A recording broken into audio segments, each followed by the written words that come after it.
Hello? It's working. Okay, so hello IRDC, hello Twitch, and hello YouTube in the future. My name is Tim, also known as Game Popper Online, and I like making games, I like programming, and I did a university course on it, where I'm going to be graduating in about 2 weeks. But 10 months earlier, I was deciding on an idea for what my dissertation, and I started to like games like Spelunky and Rogue Legacy, and I thought procedural content generation, and thought I'd have a go making procedural level editor.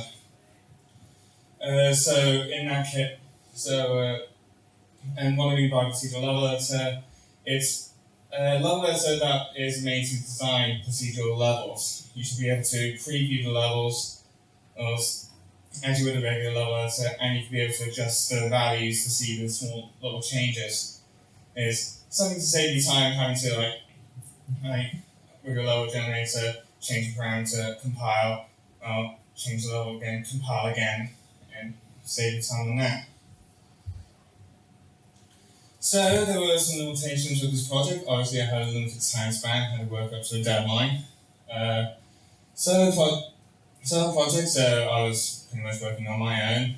Had a few friends to help if I had any issues or ideas of features, but couldn't have anyone collaborate with me. And I did do a few random games with random levels before, and I also took part in a Prog Jam last year, but had very little experience, so most of it was quite new to me.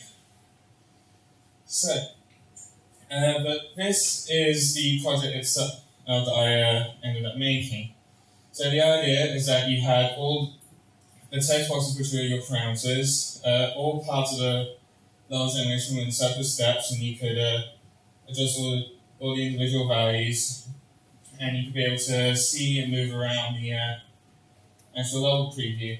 And you could do this from how the initial level path was going to go, to the size of the rooms, to the tilemap, and even to placing objects, which is at this part. So you can actually define the objects, how many they are, how far into the level they go, and then see them on the screen there, the little orange circles that you can see coming up. And you can also change the individual C's to see them change around. So in order to achieve that, I also had to build my own level generator. And as you can see, this is the entire process that the level generator goes in.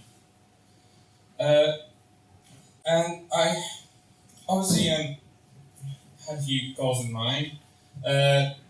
Obviously, I only wanted the input parameters to go in and create the level, and then the level data to go out.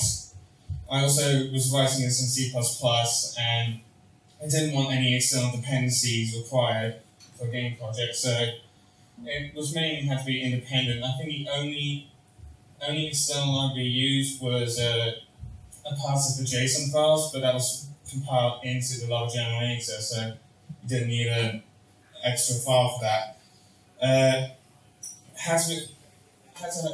Algorithm should provide a lot of control. Well, there should be quite a lot of choice. And I was only wanting it to actually generate the level data, so developers could freely render the level how they wanted. So I looked into maybe methods from here from ones that were academically recognized as being really good, like binary space partitioning. Some that were mainly used in games, so we've got Spelunky on the left, but they didn't really have that much control that I thought they would. Usually, some of them use like a single random seed, either maybe like how many rooms you wanted, but nothing in like choosing like how big you wanted the rooms or how you wanted the path to look like. Until I found this approach from a Unite talk Games Galaxy, and the approach, as you can see, it used a space-filling curve known as a Hilbert curve, and how they did it was they created a long pattern, and out of this Hilbert curve, they had an offset picked at random, and then they just walked along the path until they got the path of the correct size they wanted. And so I thought, well, if you can make it pick a random offset, you can also manually pick an offset yourself. So, and it was through looking at Hilbert curves that I found out about linear systems, which you have a set of parameters, you have a set of rules, and then that will create this pattern for you. But you could also do it not just for Hilbert curves, but for other curves. So as you can see, you got a gospel curve there, and so that means you didn't have to be 90 degrees. You could have 60 degrees, east, or 35 or 45, to make it a lot more creative. This has own little issue though of having to actually turn that path into a room. The original Galaxy, each room was a fixed size of like 17 by 17, and because Hilbert curves, they were only 90 degrees, so there wasn't much room for. So there wasn't really much complications needed for deciding where the axes go and where the rooms should be positioned. I wanted more varying angles. I wanted more varying size rooms because I had to have that challenge. So I had to work out my own method of using the angle to notice where the exit of the first room is, as you can see by the second diagrams are going around in a circle. And then for the child room, it'll set the entrance to the opposite angle and then position both the entrance of that room to the exit of the previous room together. And so as you can see, it gets that connecting pen and can work at any angle. And then after you try and handle all the overlapping stuff, what you can end up doing is you can have a full level room. So that's an entire second or third order Hilbert curve on the right, using this method that I created. I also have the option of branching rooms, which is done by a more simple method, which of just picking a random room and finding an open space and just plonking it in, and which does make it easier, but also allows you to choose more than one path, and it makes it with rooms layout in more tree-like structure. Some more creative rooms. Tile maps. I wanted these to choose from a wider range of tile map generations. Each room has an own tile map, so I use an abstract function that each tile map generator overrides. Obviously, each algorithm has an extra set of parameters, so to handle that, they also have an extra function, so you can pass in up to five parameters to assist with the timer generator. In order to make the rooms properly linked, you make sure the exits actually affected the actual timer generator. So, for example, in this one, which is cellular automata, extra floor spaces were created where the exits and the entrances are, and so therefore that affects the overall tile map appearance, and so therefore the rooms actually probably linked. So before you'd have several different islands that wouldn't connect at all. Afterwards, now you have all the rooms properly connected.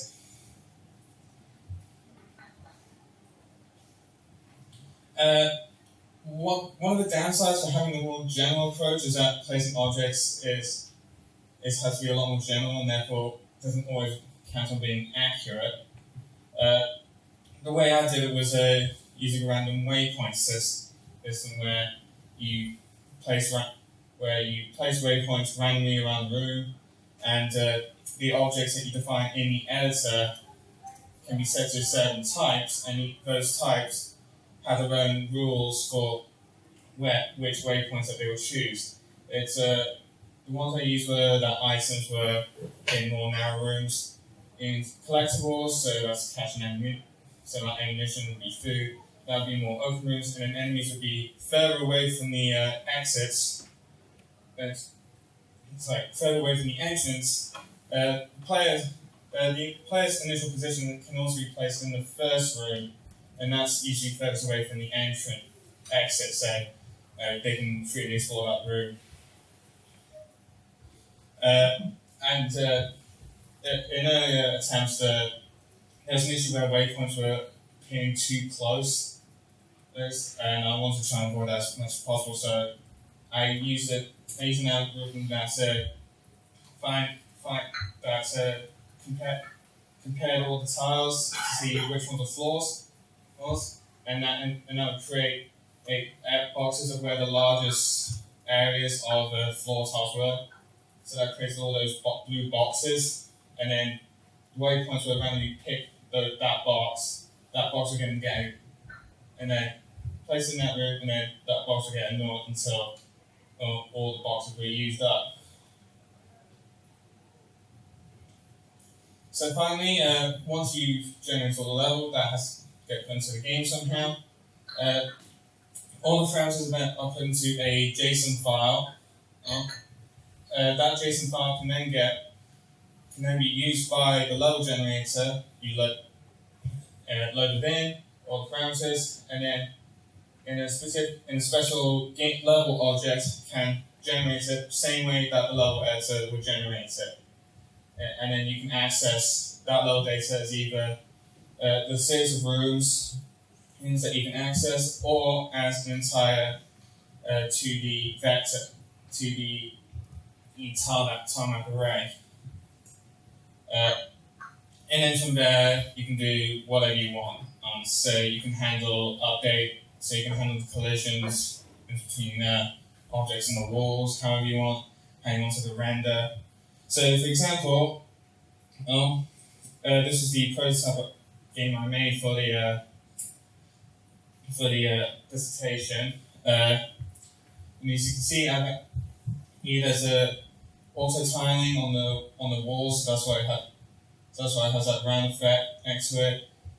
All the objects inside faces the collision of the faces the walls, so they don't go through them.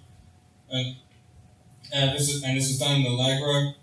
Obviously because the level generator only provides you with the level data. This can work with 3D games. It can also work with text ASCII-based games as well. And also, you're not restricted, so you won't be restricted to a certain platform as long as it's you're writing in C++ or C for this. So after submitting it to the university, I decided not to stop and carry on working with it. So I've got some extra features put in. So there's pathfinding. This was actually a feature that I wanted before the dissertation, but I couldn't get it done by the deadline. But after a few sleepless nights, I managed to get A-star pathfinding to work, and it works with both the full time, and also the room structure. So all you can do is you can just pass in the level data either way.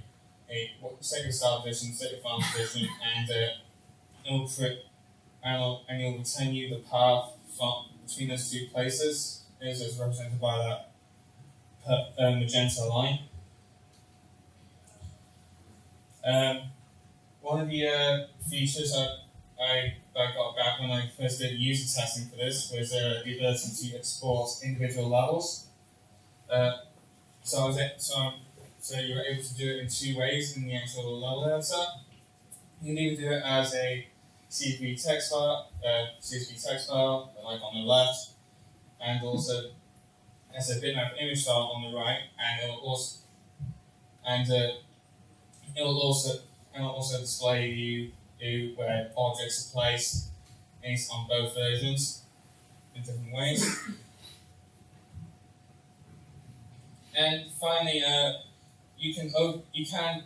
You don't have to create multiple, if you want to have two different ways of generating the level, if you want, you can, instead of having to create two different files and loading them in separately, you can override, right, the parameters of the in the generator for the loaded file, and you can do, and when you do this, it won't actually modify the original parameters, so you can use them both as an option.